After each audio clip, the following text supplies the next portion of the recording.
నీదు పుట్టుక లోకానికి ఎంతో ఆనందము యేసయ్యా, నీదు పుట్టుక లోకానికి ఎంతో మార్కు సువార్త 16వ అధ్యాయము 15వ వచనము. మీరంటే వారికి కాదు, సత్యాన్ని పట్టుకున్నటువంటి వారు ఎవరైనా కానివ్వండి, వారు అంటే మనం సర్వలోకానికి వెళ్ళి సర్వ సృష్టికి సువార్త ప్రకటించండి. సర్వ సృష్టికి, ఇప్పుడు సృష్టికి అనగానే ఇలాంటివన్నీ కోడ్ చేసుకొని హెబ్రోను సోదరులు బయలుదేరి సృష్టికి సువార్త అవసరం అన్ని మొదలుపెట్టారు. సర్వ సృష్టికి సువార్త చెప్పండి అంటే వీధుల్లో పట్టుకొని వాక్యం చెప్పుకుంటూ వెళ్ళిపోండి, అది సృష్టికి సువార్త. అదే ఫాలో అవుతున్నారు ఈ రోజున. వీధుల్లో నిలబడి సువార్త చేసే క్యాడర్స్ అంతా తెలుసా? భక్త సింగ్ గారి భక్తులు. కాకపోతే బయటకు వచ్చి కొత్తగా డినామినేషన్ పేరు రిజిస్టర్ చేసుకొని సేవ జరిగిస్తున్నటువంటి మహాభక్తులు వీళ్ళంతా కలిసి. యేసుక్రీస్తు చెప్పలేదా? మూల నిలబడి మీరు 100 వచనములు సేకరిస్తారా బాబా అని చెప్పాడు లేదా? సర్వ సృష్టికి సువార్త అంటే మనుషులకు వద్దట. అందుకే ఇవాంజలిస్టులు బయలుదేరారు. సర్వ సృష్టికి వెళ్ళేటప్పుడు మాకు ఇంకా సంసారం ఎక్కడా, అది ఎక్కడా, ఇది ఎక్కడా? దేవుడు మమ్మల్ని వెళ్ళమన్నాడు కాబట్టి మేము వెళ్తూనే గెడవపోయింది. అది వారిని ఇవాంజలిస్టు అన్నారు ముద్దుగా. అదే ఇవాంజలిస్టు దేవదర్శ వీరే 2 జతలు బట్టలు వేసుకోవటం, ఇంకా అక్కడికెళ్ళి వాక్యం. వీడికి కట్టుకున్న భార్య గుర్తురాదు, పిల్లలు గుర్తురారు. సంఘాన్ని పెట్టి చెప్పాలంటే బాబోయే సంఘంతో బోళ్ళ తలపులు ఉంటాయి. ఇవన్నీ నాకెందుకు రాయనా? ఇదే కదా మరి. అంతే హ్యాపీగా వెళ్ళిపోవచ్చు. ఎవరి మాట చెప్పచ్చు, అలా వెళ్ళిపోవచ్చు. ఇంటిని ఇయ్యాలని వాడు సంఘాన్ని పరిపాలించడం ఎలా కుదురుతుందా? పరిచారకుడు ఇవాంజలిస్ట్ అంటే పరిచారకుడు ఇవాంజలిస్ట్. ప్రియమైన దేవుని పిల్లలు అంటే వీళ్ళు ఎలా తీసుకుంటారు తెలుసా? ఇలా అండ్ ఇలా. కనుక మీరు సర్వలోకానికి వెళ్ళి వీళ్ళు వెళ్ళారండి. సర్వలోకానికి వెళ్ళారండి. ఎక్కడ వెళ్ళారండి? ఇండియానే రాలేదండి పాపం వాళ్ళు. అండ్ తోమ కూడా రాలేదండి. నిజమండి. తోమ కూడా పౌలు దగ్గర సేవ నేర్చుకున్నటువంటి వారిలో ఎవరో ఒకరు వచ్చి ఉండాలి తప్ప తోమా గారు కూడా యెరూషలేములోనే మరణించారు. చెన్నైకి 45 కిలోమీటర్ల దూరంలో ఉన్నటువంటి వెలంగిని ప్రాంతంలో కనబడుతున్నటువంటి నాగపట్నం, దానిలో తోమా చర్చి, దానిలో ఆయన అస్థికలు, ఇవన్నీ కూడా ట్రాష్, అబద్ధాలు. కనుక అవన్నీ నమ్మకండి. కనుక తోమా కూడా యెరూషలేములోనే మరణించారు. ఇది ఫుల్ ఎవిడెన్స్ అన్నమాట. రైట్?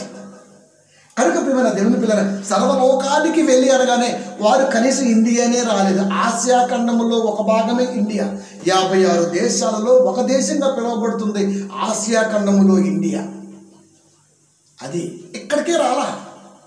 మరి సర్వలోకానికి వెళ్ళమన్నాడు. వారి వారసులుగా మనం ఉన్నాం ఇక్కడ. అది నీకు ఆస్తి ఎంత ఉందిరా? నాకు ఒక 500 కోట్లు ఉండొచ్చు. నువ్వు ఇప్పుడు సంపాదించు, నీ వయసు 30. మీ తాతలు ఎవరు సంపాదించారు? అది మీ నాన్నకు వచ్చింది, మీ నాన్న నుంచి మీ బాబాయ్ పంచుకోగా, వాళ్ళు పంచుకోగా నీకు వచ్చింది. ఇప్పుడు ఎంతనా అంటే ప్రజెంటేషన్గా ఆస్తి లిస్ట్ ఇస్తాడు. వీడు సంపాదించింది కాదు, వారసత్వంగా వచ్చింది. సర్వ సృష్టికి సువార్త వారసత్వంగా వచ్చింది. వారి దగ్గర నేర్చుకున్న వారు ఆయా ప్రాంతాలకు వెళ్ళిపోయి ఆ ప్రాంతాల్లో సువార్తను బ్రతికించి కొందరికి నేర్చుకున్న వాళ్ళు అనేక మంది జారిపోతే తిరిగి మరలా దాన్ని బాగా ప్రేమించిన వారి ద్వారా మళ్ళా అలా స్ప్రెడ్ అయి యావత్ ప్రపంచానికి పాకింది. ఈ రోజున నువ్వు నేను కూడా బైబిల్లో చూడటానికి రావడానికి ఇష్టపడ్డాను. వారి కష్టం అది. యేసుక్రీస్తు వారి మాట అది. సర్వలోకానికి వెళ్ళి ఎక్కడ వెళ్ళారు లేదు. దాని అర్థం అది కాదు. సర్వ సృష్టికి సువార్త ప్రకటించండి. సర్వ సృష్టికి సువార్త ప్రకటించండి అంటే రోడ్లు అమ్మటే, పోర్ట్లు అమ్మటే, ఎయిర్పోర్ట్లు అమ్మటే, అదే బస్ స్టాండ్లు అమ్మటే, మురికాళ్ళు అమ్మటే, ఇదే సువార్త చేయటం. సువార్త దండయాత్ర మంచిది చెయ్యి, కానీ అక్కడ కాపరి లేని ప్రాంతం అయితే చెయ్యి బాగుంటుంది. అక్కడ కాపురుండి నువ్వు పోయి మళ్ళీ సువార్త ఏంటిది? ఇది సువార్త దండయాత్ర కాదు, సువార్థికుని మీద దండయాత్ర. అది కాపుర లేని ప్రాంతంలో దండయాత్ర చేయాలి. మేమండి ఏజెన్సీ ప్రాంతం రంపచోడవరం ఏజెన్సీ ప్రాంతం వెళ్ళామండి. రంపచోడవరంలో ఉన్నటువంటి 48 గ్రామాలలో 48 పాస్టర్లు ఈజీగా ఉన్నారు. నువ్వేంటి సార్ చెప్పేది? లేని చోట చేయమన్నాడు దేవుడు. 2 వేసుకొని పొద్దున్నే బన్నీ ఇలా వేసుకొని ఇలా నిలబడి ఫోటో దిగి బొగపలు పెట్టి మేము సువార్తశాలలో ఉన్నాం అని పెట్టేటప్పుడు విపి ఎర్రి పప్ప పిల్లల దేవుని పిల్ల ఏమంటే ఎరా జనం లేని సువార్త ఏంటిరా, అయ్యగారు లేని చోట సువార్త ఏంటిరా, అయ్యగారు లేని చోట సువార్తరా. అది అయ్యగారు ఉన్నాడు అక్కడ. లేని ప్రాంతం ఏజెన్సీ అంటే సువార్త లేని ప్రాంతంలో సువార్త చేయి. ఆ ప్రాంతంలో సువార్తికుడు ఉండకూడదు, ఆ తండాల్లో సువార్తికుడు ఉండకూడదు, అక్కడ చేయి. యాక్సెప్ట్ మేము కూడా చెప్తాం. పైగా అక్కడ సువార్త చేసేసి పాస్టర్ గారికి వస్తా మరి మనీ ఉంది కదండి, మరి డబ్బులకి ఏం చేస్తాడు? మన ఎన్ని వింటున్నారండి వాక్యాలు. పాప మన దగ్గర డబ్బులు ఉంటే మన దగ్గర డబ్బులు ఎప్పుడు బాధ అయిందండి. మన ఇది మొత్తం చేసేస్తున్నారు. ఇచ్చేసి పాస్టర్ గారు 2,000 ఇచ్చేసి వచ్చారు. పాస్టర్ గారు ఉండగాను దండయాత్ర ఎలా అయిపోయిందండి? ఎలా అయిపోయింది? అంతేనండి. మళ్ళీ ఒక్కసారేనండి, అది 3 రోజులే. తర్వాత మరి సంవత్సరంలో ఏ ప్రాంతానికి వెళ్ళే ప్రసక్తే లేదు. ఎందుకు? అప్పటికే దోదీరిపోయాడు. ఇదండి లేని చోటుకి వెళ్ళమన్నాడు. ఇప్పుడు మ్యాక్సిమంగా అన్ని ప్రాంతాలలో లిపి లేని భాషలో కూడా సువార్త జరుగుతుంది. లంబాడి భాష లిపి లేదు దానికి, అక్కడ కూడా సువార్త జరుగుతుంది మంచిగా కదా. ఇప్పుడు సర్వ సృష్టికి వెళ్ళమంటున్నాడంటే సర్వ సృష్టిలో సువార్త ఏమైంది తెలుసా మీకు? కలుషితం అయిపోయింది. ప్రేమైన దేవుని పిల్లలు, సువార్త కలుషితం అయిపోయిందండి. సువార్త కలుషితం అయిపోయింది. ఈ ప్రసంగానికి ఉపయోగపడితేనే మొన్న గోధుమ పిండిలో రబ్బరు అనే నాకు వాట్సాప్ వస్తే దాన్ని ఫేస్బుక్లో పెట్టాను. నాకు వాట్సాప్ వచ్చింది, అది నేను దాన్ని ఫేస్బుక్లో పోస్ట్ చేశాను. మొత్తం కడంగా లాస్ట్లో ఇంత తెలియంది.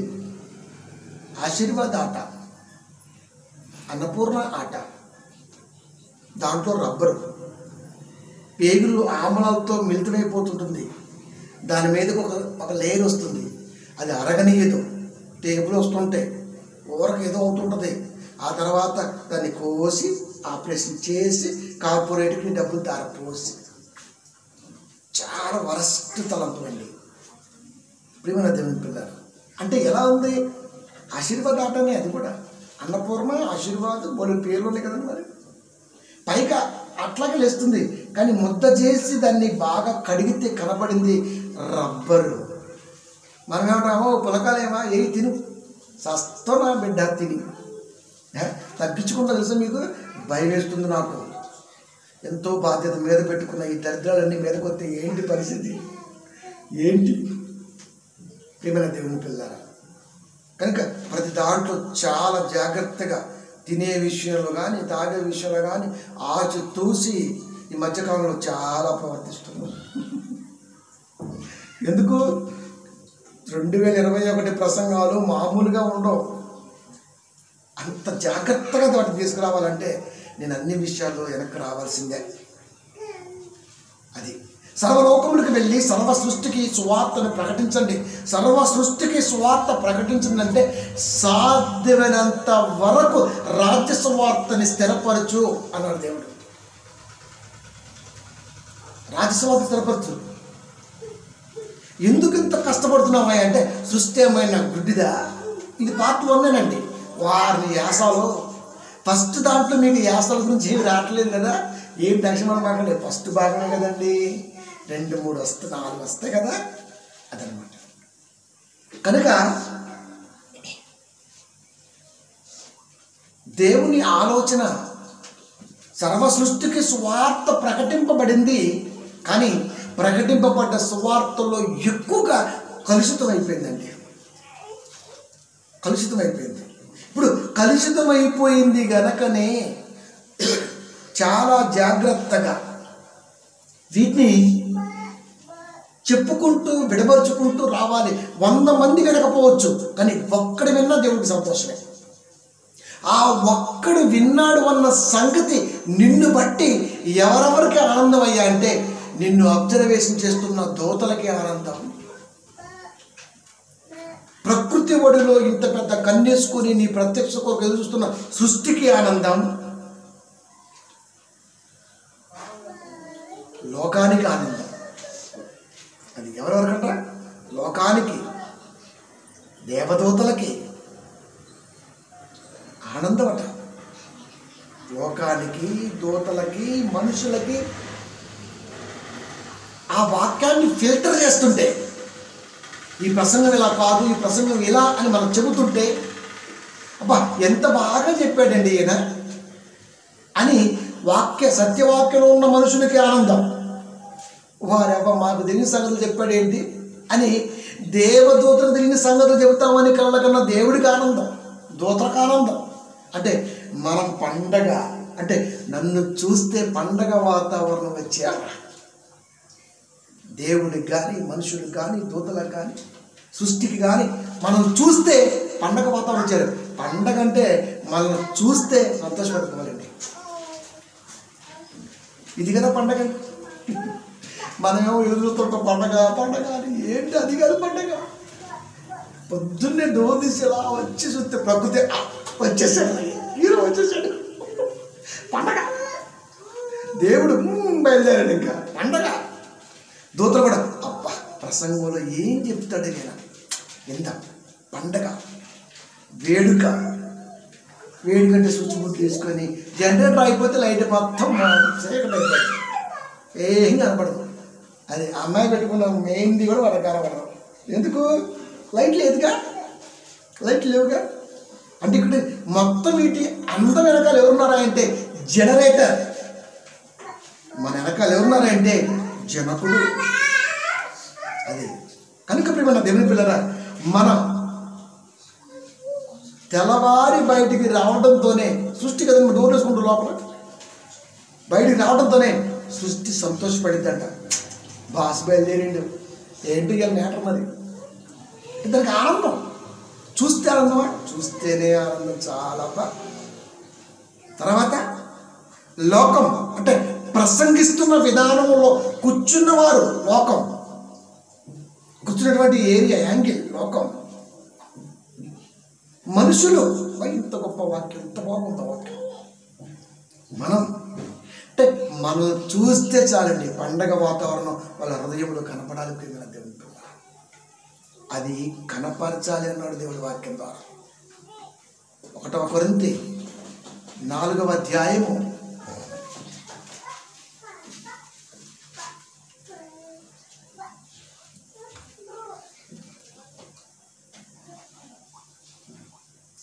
9వ వచనం. మరణదండన విధింపబడిన వారమైనట్టు, అంటే కన్ఫర్మ్ అయిపోయింది. ఉరి కన్ఫర్మ్ అయితే ఎలా ఉంటుంది? ఒక సంతోషం ఉండదు, మరొక ఆలోచన ఉండదు, ఒకటే ఆలోచన. రోజులు దగ్గరకు వస్తున్నాయి. 25వ తారీఖు ఉరి, డిసెంబర్ 25న ఉరి అనుకో. ఇప్పుడు ఏం ఆలోచిస్తాడు? ఇక తారీఖు 18, తెల్లవారితే 19, తెల్లవారితే 20, తెల్లవారితే 21, 22, 23. అంటే ప్రతి సెకండ్ కూడా వాడికి చాలా వాల్యుబుల్గా కనపడుతుంటుంది. అది ఎంత వాల్యుబుల్గా అయ్యా అంటే ఇంతకుముందు గడిచిపోయిన కాలంలో దేనిని నేను పట్టించుకోలేదే అన్న బాధ వాడికి కనపడుతుంది. సెకండ్ గుర్తురాక, నిమిషాలు గుర్తురాక, గంటలు గుర్తురాక బలాదూరుగా లోకములో తిరిగితే, ఎక్కడో దొరికితే తీసుకొచ్చి తీర్పు తీర్చి ఉరిశిక్షకు నిలబెడితే నా పరిస్థితి రోజుల్లో ముగుస్తుంది. ఇప్పుడు నాకు కనపడేది రోజులే తప్ప మరొకటి కాదు అంటున్నాడు పౌలు గారు. అంటే ఇప్పుడు నాకు ఉరిశిక్ష పడింది అంటే తక్కువ టైం ఉంది. తక్కువ టైంలో నేను ఏం చేయాలో తెలుసా? ఏం చేస్తే దేవుడికి ఇష్టమో తెలుసా? ఏమి చేస్తే ప్రజలకు ఇష్టమో తెలుసా? ఏం చేస్తే దేవతలకు ఇష్టమో తెలుసా? ఏం చేస్తే కలిగించిన లోకాన్ని కనుక సృష్టికి ఇష్టమో తెలుసా? చావు రావడానికి ముందే వాళ్ళు ప్రతి సెకండ్ పండగ వాతావరణం నన్ను చూసి కలిగి ఉండాలి. అంటే ఎవ్రీ సెకండ్ దూతలకి, దేవుడికి, సృష్టికి, చూసే జనానికి పౌలు గారు వేడుక అంటే మీరు నమ్మండి. ఎవ్రీ సెకండ్ తక్కువ టైం ఉంది ఆయనకి. అయిపోవస్తుంది టైం అయిపోవస్తుంది. మరణ దండన విధింపబడిన వారమైనట్టు, అంటే ఉరిశిక్ష ఖరారైన ఖైదీ ఎలాగైతే రోజులు మీద పడుతుంటే బెంబెలెత్తిపోతాడో అలా బెంబెలెత్తిపోతున్నారండి. అలాగనే ఇప్పుడు ముసలోడేం కాదు, గుర్తుపెట్టుకుని మళ్ళా యంగ్స్టరే అని వయసులో ఉండగానే దేవుడు కొరకు ఎన్నో చేయాలి. వయసు వెళ్ళిపోయిన తర్వాత నేను ఏమి చేయలేను దేవుడి కొరకు, ఏమి చేయాలన్నా అప్పటి వరకు ఎవరు చేయండి, ఏ ప్రవక్త వల్ల కానిది నేను మాత్రమే చేయగలగాలి అన్నది పౌలు గారి యొక్క ఆలోచన. నిజంగా అసలు ఆయన ఒక్కసారి మనలో పూలేదనుకోండి, అబ్బా మనకి ఇంకా ఏమీ కనపడమండి. ఒక్క బైబిల్ కనపడుద్ది, ముందు భవిష్యత్తు కనపడుద్ది, వారం కనపడుద్ది, వారం ఏంటి, నెక్స్ట్ ఏంటి, వాట్ నెక్స్ట్, అంతే, ఇంక ఏం కనపడదు. మరణ దండన విధింపబడ్డ ఖైదీ మాట్లాడటం, మౌనంలోకి వెళ్ళిపోతాడు, ఆలోచనకు వెళ్ళిపోతాడు, బెంబేల్లో ఉంటాడు. ఇప్పుడు పౌలు గారి పరిస్థితి కూడా అదే. ప్రతి సెకండు నేను వాల్యుబుల్గా వాడుకోవాలి, ప్రతి సెకండ్ నేను ఉపయోగించుకోవాలి. నా మరణం ఎప్పుడో నాకు తెలుస్తుంది. విధింపబడిన వారమైనట్టు దేవుడు అపోస్తులమైన మమ్మును అందరికంటే కడపటించి ఉన్నాడు. అపోస్తులు అనబడిన వారందరికంటే కడపట దేవుడు మమ్మును, అపోస్తులమైన మమ్మును అందరికంటే కడపటి ఉంచాడు. అంటే లాస్ట్ మాతోనే ముగింపిగా. ఇక ఆ తర్వాత ఎవడు వస్తాడో, ఎవడు ఏం చేస్తాడో దేవుడు చూసుకుంటాడు. అలా అయిపోయింది ఇప్పుడు మా పరిస్థితి. అంటే వచ్చేవాడికి బేస్ ఇవ్వాలి, ఉన్నవారిని దేవుడు స్థిరంగా పునాది మీద కట్టబెట్టుగా చూసుకోవాలి, వీరంతా ఉపయోగపడే వారికి కనబడాలి. సువార్త అంటే అంత ఇష్టమా? భయం అంత ఇష్టం ఆయనకి. ఎందుకు? సృష్టి చూస్తుంది అసలు వీడు ఏం చేస్తున్నారా, వీడు ఏం ఆలోచిస్తున్నాడు, వీడు బైబిల్ చదువుతున్నాడా, వీడి సంఘాలోచన ఎలా ఉన్నాడు, నేర్చుకునే మనసు ఎలా ఉన్నది, వీడి తలంపు ఏంటి, వీడి ఆలోచన ఏంటి. సృష్టి ఈజ్ రిఫర్, ఎవిడెన్స్ సేకరిస్తుంది ప్రతి ఎవ్రీ మూమెంట్. మనమేమనుకుంటాం, మన తలంపులు ఎవడో వినట్లేదులే, మన తలంపులు ఎవడో పట్టించుకోండి. సృష్టి ఒకటి ఉందిగా. అందుకే ఎస్ఎస్ అని చెప్పిన. సిసి అంటే కెమెరా, సీసీ కెమెరా మాట్లాడుతుంటుంది. ఎస్ఎస్ అంటే సృష్టి, సీసీ అంటే నువ్వు చేసుకోండి. అది కనుక మన దేవుని ప్రతి దాన్ని కూడా అది తీసుకుంటుంది కౌంటింగ్కి. అందరికంటే కడపట ఇంచి ఉన్నాడని నాకు తోచుచున్నది, నాకు అనిపిస్తుంది. మరణ దండన విధింపబడితే ఎలా ఉంటాడో అలాంటి తలంపు దేవుడు నాకు కలిగించి అపోస్తులందరికంటే ఎనగగా పెట్టాడు నన్ను. నాకు అనిపిస్తుంది, అది నాకు అనిపిస్తుంది. మనకు అనిపిస్తుందా? యావత్ క్రైస్తవ పిల్లలకు అనిపిస్తుందా?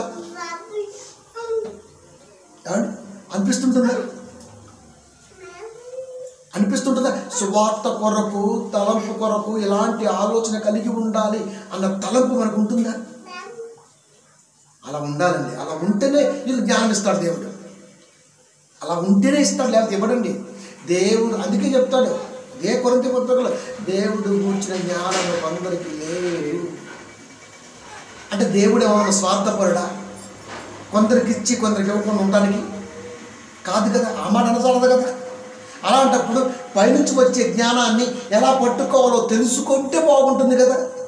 ఎలా పట్టుకోవాలంటే ఒక్కసారి మామిడి తోటలోకి వెళ్ళండి. చిన్న పిల్లగా చదువుతున్నా, అది కొత్త ఉండడం ఉట్టిపెట్టి బై మిస్ అయిందనుకో కింద క్యాచ్ చేస్తుంటుంది, లేదంటే ఎక్కి తెంచి వదిలేస్తుంటాడు. అది ఎలా పడుతుందో తెలియదు. పడిందా పగిలిపోద్ది, చెట్టు తగిలిందా పగిలిపోద్ది, వేస్ట్ అయిపోద్ది. రైతుకు నష్టం వస్తుంది, కొన్నవాడికి లాస్ వస్తుంది, అది ఇంకా వేస్ట్ అయిపోతుంది. కనుక చాలా జాగ్రత్తగా వడిచిపట్టే సూపర్ కావాలి. అది క్యాచ్ అంటారు వాడిని, క్యాచ్. కనుక సువార్తను కూడా డ్యామేజ్ కాకుండా పట్టుకోవాలి, క్యాచ్. అందరికంటే కడపట ఇల్చున్నాడు నాకు తోచున్నది, నాకు అనిపిస్తుంది. మేము లోకమునకును దేవదూతలకును మనుషులకును వేడుకగా ఉన్నాము. మేము బయలుదేరామంటే పండగనండి. మేము బయలుదేరితే సార్ పండగ. బయలుదేరారు వాక్యం చెప్పడానికి. ఏం చెబుతున్నా విందాం. దూతలు చెవియొగ్గి వింటాయి, దేవుడు చెవియొగ్గి వింటాడు. సృష్టి వేడుక మనం ఏమంటాం, రెండో వేడుక చేద్దాం చూద్దాం మనం అనుకుంటాం. నువ్వు వేడుక చేయడం ఏంటి? ఇందాక చెప్పిన జనరేటర్ కరెంట్ పోతే ఫట్ లోపల ఏమీ కనపడదు. ఇంకా ఎవరే లైట్ ఏంట్రా అప్పుడు కానీ చిన్న లైట్ వేసుకుని చూసుకుంటాం. అది వేడుక ఎవరు? నువ్వు కదా. అందుకే పండగ అంటే నేనండి. పండగ వేడుకంటే నేను, పండగ నేను. నాకు ఏం పండగ లేదు. పండగే నేనేటప్పుడు నాకేమంటుంది పండగ నేను. వాక్యాన్ని రాస్తానని కూర్చుంటే నా దేవుడు సంతోషపడాలి. నేను వాక్యం కొరకు ఆలోచిస్తుంటే నా దేవుడు సంతోషపడాలి. సృష్టిలో ఉండగా సృష్టి సంతోషపడాలి. అబ్బాయి ఇది పని చేస్తున్నా, ఇది తలంపంతా వాక్య చుట్టూ ఉంటుంది ఏంట్రా అనుకోవాలి. సంవత్సరానికి ముందుగానే వాక్యాలు ఎలా ప్రిపేర్ చేస్తాడు వీడు అంటే వేడుక. అంటే ఇంతమందికి నేను పండగ, అది బ్రతికండి. అలా ప్రతి క్రైస్తవుడు ఎదిగి రావాలి. సృష్టి ఏమైనా గుడ్డిదా? టైటిల్ ఇది, ఫస్ట్ భాగమే మాట్లాడుతున్నా. ఇక్కడి నుంచి నడిపిస్తే అక్కడ పోయి కూర్చుంటుంది. కనుక ప్రియమైన దేవుని పిల్లారా, వేడుకగా ఉన్నాము అంటే కన్ఫర్మేషన్ ఇస్తున్నాడు. మేము వేడుకగా ఉన్నాము. ఎవరెవరికి? లోకం, నువ్వేనా లోకం, దేవదూతలు, డెవిల్స్, ఏంజిల్స్, మొత్తం తెలిసే. మనుషులకు వేడుకగా ఉన్నాము. ఇప్పుడు డెవిల్స్ కూడా వేడుకేనా?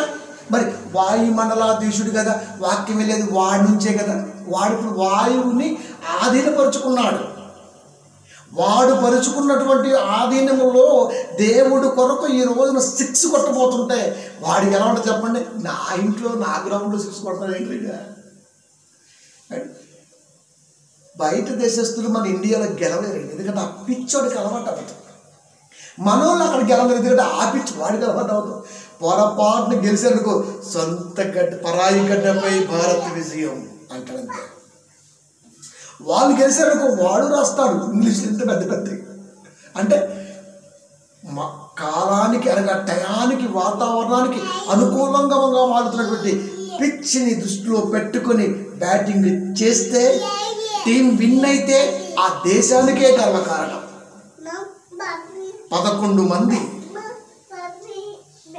దేశానికి గర్వకారణం. సువార్త తీసుకొని అక్కడ ఆ ప్రాంతంలో ఏ తోపుగాడు ఉన్నా అండ్ ఒక తోపు తోసి పక్కకి వేడుకగా ఈరోజు మనం కనపడుతున్నామంటే ఇది దేవాది దేవునికి, సృష్టికి, మనుషులకి వేడుక. మనం బయటకు వస్తే మనం చూసి వాళ్ళు పండగ చేసుకోవాలి. పండగ కొరకు మనం ఎదురు చూడకూడదు. ఆ రోజు ఏమిటి చెప్పినా ఇక్కడ దాకే కనపడింది, ఏం వేసినా ఇదే కనపడింది. అందుకే ఈసారి షాపింగ్ చాలా వెరైటీ చేశానండి. అస్సలకి ఒకటే చెప్పిన, నేను బయటికి రాను, మీరు ఆన్లైన్లో చేసుకోండి. చెన్నకి ఒక్కడికి వెళ్ళాడండి పాపం, వాడికి అక్కడే సరిపోతాయి. అది చెప్పిన, జీవితంలో నీకు అదే షాప్లో కొంట, మీరు లైఫ్లో మీరు ఆన్లైన్లో కొనుక్కోండి, నేను నా టైం దగ్గర గుర్తుంటా, నన్ను డిస్టర్బ్ చేయమండి. ఎందుకు?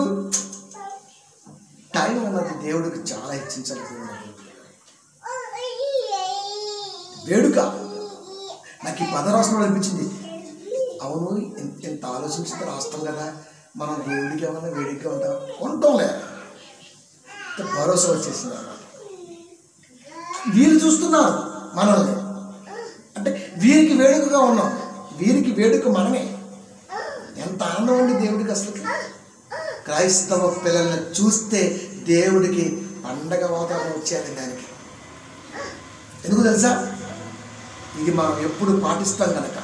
6:23 యోహాను సువార్త లాస్ట్ మాట, ఆత్మయే జీవింపచేయుచున్నది. కష్టపడి నిర్మాణం చేసుకున్న నా తండ్రి ఈ నిర్మాణంలో తనలో ఉన్న ఒక భాగాన్ని నాలోకి పంపితే నేను మనిషిని అయ్యాను. ఈరోజు నేను మాట్లాడటానికి నాకు నోరిచ్చాడు, చదవడానికి నాకు జ్ఞానాన్ని ఇచ్చాడు, చదువు నేర్పాడు, సృష్టిలో నన్ను పసిబాలుడుగా పెట్టుకున్నాడు. నా తండ్రికి నేను ఎప్పుడు కూడా పండగ వాతావరణమే కలిగించాలి. అది ఆత్మయే జీవింప చేయుచున్నది, శరీరము కేవలం నిష్ప్రయోజనము. శరీరము కేవలం నిష్ప్రయోజనము. కొలస్సీ 1:23. ఈ పునాది మీద కట్టబడిన వారై, పునాది మీద కట్టబడిన వారై కేవలం నిష్ప్రయోజనమైన ఈ శరీరం మీద ఎలాంటి ఇటుకలు పేరుస్తున్నావు అడుగుతున్నాడు దేవుడు. శుభ్రంగా ఉండదని కాదండి, గట్టిగా ఉండాలంటే క్యూరింగ్ చేసుకోవాలా, ప్లాస్టింగ్ చేసుకోవాలా, కలర్ వేసుకోవాలా, లక్కు పెట్టుకోవాలా, మొక్కు పెట్టుకోవాలి, గొడవ పెట్టుకోవాలి. కానీ దానికంటే ముందు అవన్నీ ఒరిజినల్ డూప్లికేట్ అని చూసుకొని పెట్టాలి, అప్లై చేయాలి. అది దేవుడు కోరుకుంటున్నాడు. ఆత్మయే జీవింపజేస్తుంది. మాట్లాడుతున్నటువంటి నేను, మాట ఆగిపోతే మరణం, మాట మాట్లాడితే దైవవాక్య శరణం. కనుక ఈ శరీరం దేనితో కట్టబడుతుంది? క్షయముతోనా అక్షయముతోనా? దేనితో కట్టబడుతుంది? దేనితో కట్టబడుతుంది? ఆత్మయే జీవింపజేయుచున్నది, శరీరము కేవలం నిష్ప్రయోజనము.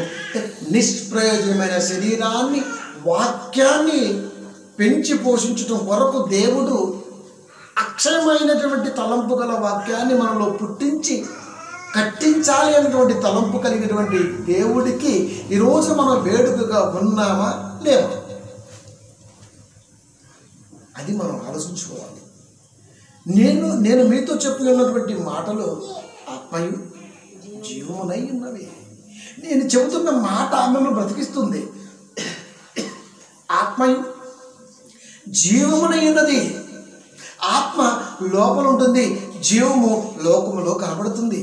నువ్వు నడుస్తుంటే, చలిస్తుంటే ఆత్మయు జీవమునై ఉన్నవి. అది ఆత్మయు, పరిశుద్ధాత్మ, జీవము, నేనే జీవము. యేసుక్రీస్తు వారు అంటే దేవాది దేవుడు నిర్మించుకున్న ఈ దేహములో ఎవరు పనిచేస్తున్నారయ్యా అంటే యేసుక్రీస్తు వారు, పరిశుద్ధాత్మ దేవుడు నీకు తోడుగా ఉన్నారు. నువ్వు ఎక్కడున్నావయ్యా అంటే సృష్టిలో ఉన్నావు. సృష్టిలో ఎందుకున్నావయ్యా అంటే సృష్టికి దేవుడు నీకు చెబుతున్న ప్రతి మాట సృష్టి వినే నీకు రావాలి.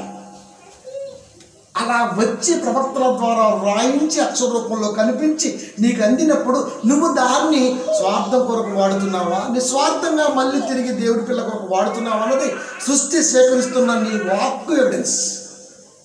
ఇది లైఫ్. ఇది మొదటి భాగం. సృష్టి ఏమైనా గుడ్డిదా అన్నటువంటి అంశంలో ఇది కేవలం మొదటి భాగం మాత్రమే. ప్రియమైన దేవుని పిల్లరా, ఎందుకు ఈ మొదటి భాగాన్ని ఇంత జాగ్రత్తగా నేను చెప్పానంటే సృష్టి ఏం చేయబోతుందో దేవుని చిత్తం అయితే శుక్రవారం ఈవినింగ్ కూడా ఉండొచ్చు ప్రేయర్. అది అనౌన్స్మెంట్ చేస్తానులే. కానీ శుక్రవారం కదా మంచిగా పండుగ చేసుకొని మంచిగా ప్రసంగాలు ఇంకా ఉంటాయి సార్. సో ఖచ్చితంగా ఆ రోజున 100% పెట్టడానికి ప్రయత్నం చేస్తాను. ఫ్రైడే ఈవినింగ్ ఉంటుంది. ఎందుకంటే కంటిన్యూ రావాలిగా. బాగా శుక్రవారం మాట్లాడాము, రేపు వచ్చే శుక్రవారం అది. మరి నెక్స్ట్ ఏంటి? మళ్ళీ ఇదే టైంలో రావాలి. మరి తొందరగా ముగించేయాలి. ఎందుకంటే కొత్త సంవత్సరంలోకి చాలా సంతోషంగా అడుగు పెట్టండి. ఫస్ట్ ప్రసంగమే ప్రియమైన దేవుని పిల్లరా మీకు మైండ్ బ్లోయింగ్, ఇది ముగించాలి ఫాస్ట్గా. కనుక ఆత్మయే జీవింపజేస్తుంది, శరీరం కేవలం నిష్ప్రయోజనమైనటువంటి ఈ శరీరం మీద దేవుడు తన వాక్కును తీసుకెళ్తామనే ఒక నమ్మకాన్ని పెట్టాడు. తన వాక్కు కొరకు నువ్వు కరిగిపోతావని, నువ్వు ఒక వేడుకగా కనపడతావని దేవుడు కలగన్నాడు. వేడుకగా కనపడదామా? మనమే దేవుని ఎల్లప్పుడూ ఏడుకుంటూ కనపడదామా? మనమే నిర్ణయించుకుందాం, ప్రార్థించుకుందాం. Thanks for watching and please subscribe. Thanks to all. God bless you.